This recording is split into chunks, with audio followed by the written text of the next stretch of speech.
Hola, hola, mi nombre es Víctor Manuel y acompáñame en este día con una nueva historia, con el libro La vida, una aventura. Capítulo número 6.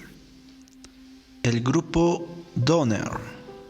Lo que te voy a contar, Daniel, así me llamaba cuando se trataba de algo serio. Ocurrió a fines de la primera mitad del siglo XIX, cuando la fiebre del oro precipitaba hacia California a miles de inmigrantes que soñaban con la posibilidad de enriquecerse en poco tiempo. Mientras el auto seguía tragando kilómetros, Mr. Edrop me contó la historia del grupo Donner, el más trágico de cuantos partieron desde el este hacia el oeste en Estados Unidos de Norteamérica.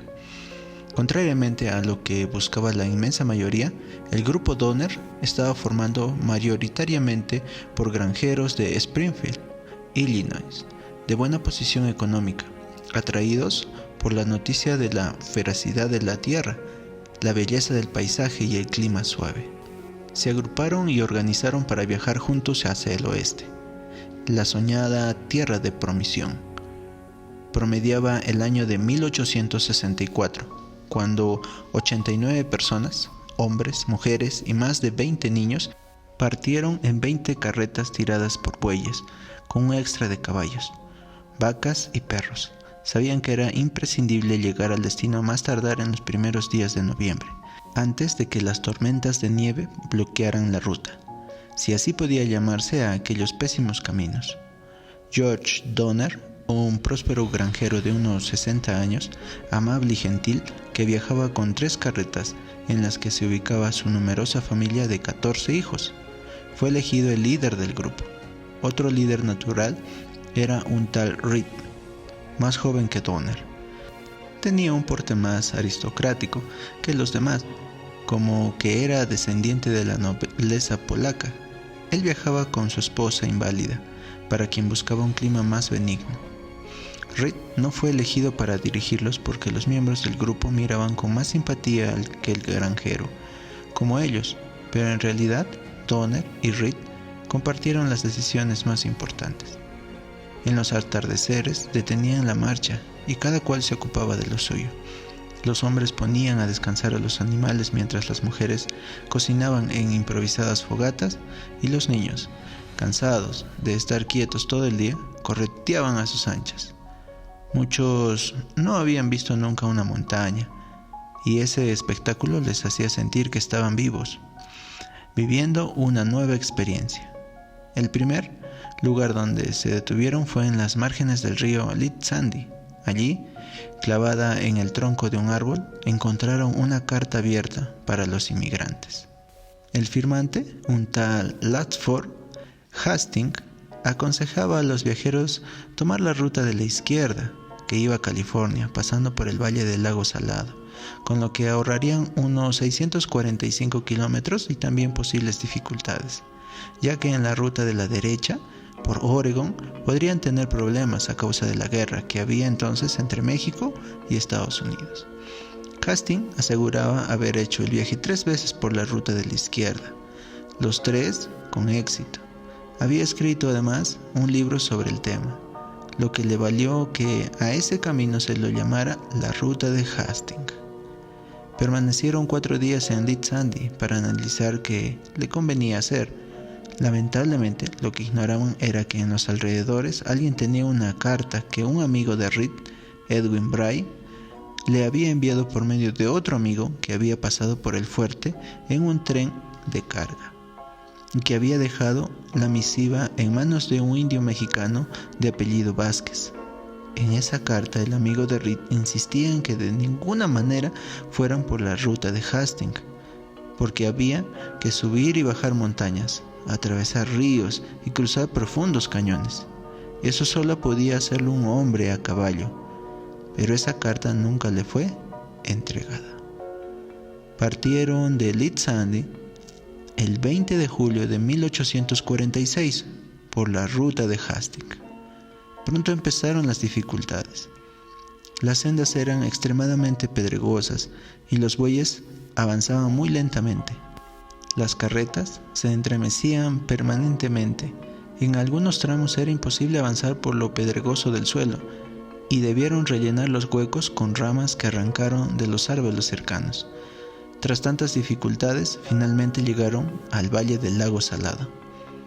La angustia se apoderó de todos cuando encontraron a 2 viajeros, quienes les dijeron que por allí no podían cruzar el cañón, así que tuvieron que retroceder. Los días se iban acortando, el invierno se acercaba, y en 21 días solo habían avanzado unos 65 kilómetros, y era fines de agosto. No había agua potable para los viajeros, ni pasto para los animales, porque estaban en una zona desértica. Atravesar el valle les significó vivir 6 días infernales. Murieron algunos animales, y las carretas empezaron a romperse. En septiembre se les vino encima una tormenta de nieve fuera de la temporada, obligándolos a avanzar aún más lentamente. Pero fines de octubre conformaban un grupo que daba lástima ver. Estaban casi muertos de hambre y frío, y cada cual hacía lo mejor que podía, pero el viaje ya era un desastre evidente. Después de innumerables sufrimientos en el desierto de sal, el gran desierto del lago Salado, divisaron una arboleda y un río cercano. Con alegría pensaron que habían llegado al paraíso, pero solo habían llegado al final del desierto, y la nieve tenía ya 1,5 metros de altura. Era prácticamente imposible avanzar. En ese lugar arbolado y cercano al río encontraron una cabina abandonada y construyeron 2 más. Tenía agua para beber y leña para calentarse, pero los víveres comenzaron a escasear. Estaban en tierra de indios que se acercaban y se mostraban amigables, pero por la noche les robaban caballos y bueyes, y los pocos que quedaban comenzaron a morir de hambre y frío. Nadie tenía un equipo apropiado para pescar en un lago semicongelado. Allá, en Illinois, no lo necesitaban. Los osos prácticamente te habían desaparecido para hibernar hasta que llegara la primavera. Y casi todas las aves estaban ya emigrando hacia el sur en busca de un clima más templado hasta que pasara el invierno. ¿Dónde conseguirían víveres? Aunque tuviera que enterrarse en la nieve, Eddie, un muchacho joven y valiente, salió a cazar. El primer día trajo un coyote, al siguiente un pato, al tercer día una lechuza. Por supuesto, eso estaba lejos de ser suficiente para satisfacer tantas bocas. Por eso, y por las condiciones infrahumanas en las que debían vivir, la convivencia se hizo por momentos muy difícil. Pero eran prisioneros obligados de la nieve, y allí debían quedar. Durante esta larga y penosa espera comenzaron a morir hombres, mujeres y niños. ¿Dejaría alguna vez de nevar? Desde mediados de diciembre fue imposible cazar. 3 hombres y 2 mujeres decidieron salir de allí a pie. No había otra posibilidad de escapar de ese infierno blanco, pero fracasaron en su intento y regresaron 2 días después. El horror campeaba día y noche. Era el compañero permanente del famélico y aterido grupo de sobrevivientes. La nieve prácticamente tapó las cabañas. Solo mantenían despejada la salida para poder buscar ramas que alimentaran el fuego, pero en las junturas de los troncos que formaban el techo se filtraba el hielo, convirtiendo en agua por el fuego que calentaba un poco las cabañas y lo mojaba todo. Pasaron días enteros con sus ropas mojadas sobre el cuerpo. Una hijita de los Donner, de 6 años, se quemó el pie. Lo tenía congelado y lo arrimó tanto al fuego que se le quemó sin que ella se diera cuenta. Los animales que les quedaban murieron y les sirvieron de comida, pero también ese alimento se terminó. Era un último y desesperado esfuerzo para sobrevivir. Practicaron la antropofagia. La ley desapareció ante las situaciones límite. Ya en el pico más alto de la desesperación, un grupo de hombres decidió salir en busca de ayuda, o morirían todos. Con restos de cueros de los animales que habían muerto, fabricaron unos buenos zapatones que les ayudaría a protegerse de la nieve, y se lanzaron a enfrentar lo que viniera. Si morían, por lo menos la posteridad no los recordaría como cobardes. Uno marchaba delante y los demás lo seguían, enterrando cada uno sus pies en las huellas marcadas por quien lo precedía. El 16 de diciembre, después de caminar 33 días enterrado en la nieve, murieron 8 hombres. Recién el 1 de febrero, los restantes lograron llegar a la primera posta, donde pidieron socorro para quienes estaban atrapados en la montaña.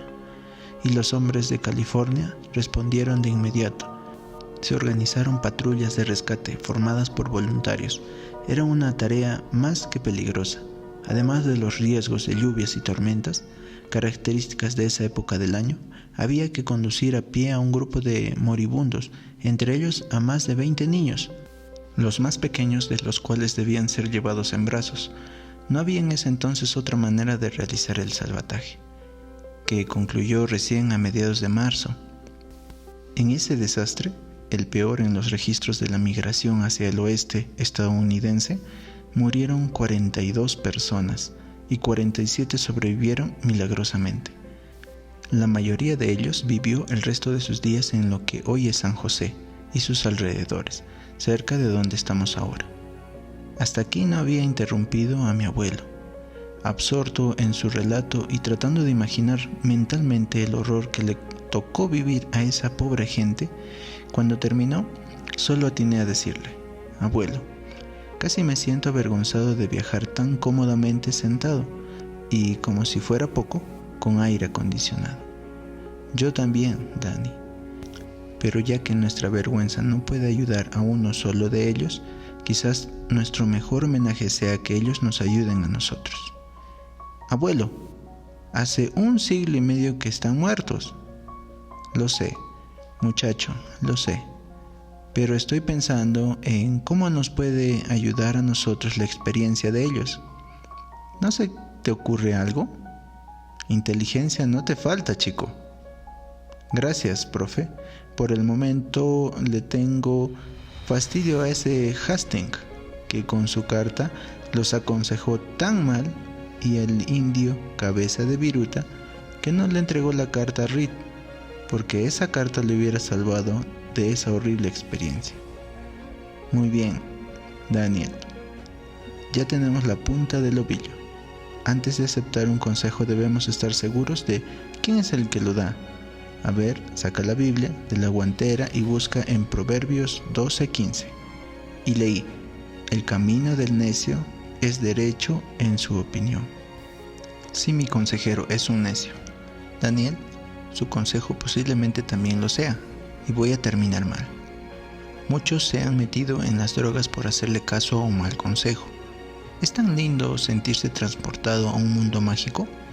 Total, es solo para probar. Otros han ido a parar tras las rejas porque un mal amigo les mostró cómo podían tener mucho dinero sin matarse trabajando. Algunos aconsejan mal por ignorancia, otros por maldad. Quizás Hastings pensó que en su carta dejaba un buen consejo, pero era un necio. Él había recorrido esa ruta a caballo y solo. A lo mejor no pensó que por allí pasaría un grupo numeroso como el de Donner, que se movía en carretas, mujeres y niños, lo que naturalmente era totalmente distinto. ¿Estás queriendo decirme que tenemos que hacerle caso a nuestros padres, maestros y abuelos porque no son necios? Normalmente sí, Dani. Especialmente si ellos se dejan aconsejar por Dios, ya que tienes la Biblia. Lee lo que dice en Proverbios 8:14. Conmigo está el consejo y el buen juicio. Leí: los maestros, padres y abuelos no tenemos una varita mágica que nos ayude a no equivocarnos nunca, pero a fuerza de tanto vivir, algo hemos aprendido. El único que no se equivoca es Dios. Seguir su consejo y el de quienes nos quieren bien siempre redundará en beneficio propio. ¿Recuerdas ese proverbio de Salomón que dice: hay camino que al hombre le parece derecho, pero su fin es camino de muerte? Si lo hubiese sabido los del grupo de Donner, dije: y si le entendieron los que amamos la vida y decimos que queremos marchar por el camino que lleva al cielo, dijo el abuelo, y en sus ojos color cielo me pareció que brillaba una chispa de eternidad. Hay otro pasaje bíblico que mamá, tu bisabuela, me enseñó cuando era pequeño y que me ayudó muchas veces en mi andar por la vida. Está en el Salmo 27 y como sé de memoria, te lo digo. Enséñame, oh Jehová, tu camino y guíame por senda de rectitud. Me hiciste pensar en el mapa guía que llevamos en la guantera. Claro, porque un camino equivocado o un mapa mal trazado nos llevaría a donde no queremos ir. Muchos dicen que quieren ir al cielo, pero andan por el que va al infierno. Dani querido, dijo el abuelo cuando encontró un desvío y detuvo el auto. El camino de la vida, de esta y de la eterna, está claramente señalizado en la palabra de Dios, pero un libro cerrado no te dice nada. Hay que abrirlo, leerlo, entenderlo y vivirlo, porque de lo contrario, ¿de qué te valdrían los consejos y las indicaciones que Él te brinda?